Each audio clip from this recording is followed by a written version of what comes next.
নমস্কার, আমি রামেন্দু সিংহ রায়, তারকেশ্বরের বিধায়ক এবং আরামবাগ জেলার তৃণমূল কংগ্রেসের সভাপতি। আগামী 10ই মার্চ আমাদের তৃণমূল কংগ্রেসের সুপ্রিমো মমতা বন্দ্যোপাধ্যায় এবং তৃণমূল কংগ্রেসের সর্বভারতীয় সাধারণ সম্পাদক আমাদের সেনাপতি অভিষেক বন্দ্যোপাধ্যায়ের আহ্বানে ব্রিগেডে জনগর্জন সভা। এই সভায় আমাদের সকলের উপস্থিতি আমরা কামনা করছি।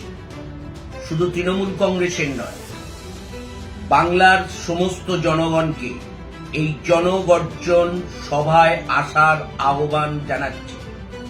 একটা অত্যাচারী কেন্দ্রীয় সরকার, একটা ফ্যাসিস্ট কেন্দ্রীয় সরকার, একটা জনবিরোধী কেন্দ্রীয় সরকার, এদের বিরুদ্ধে গর্জে ওঠার জন্য সকলকে এই জনগর্জন জনসভায় ব্রিগেডে আসতে হবে।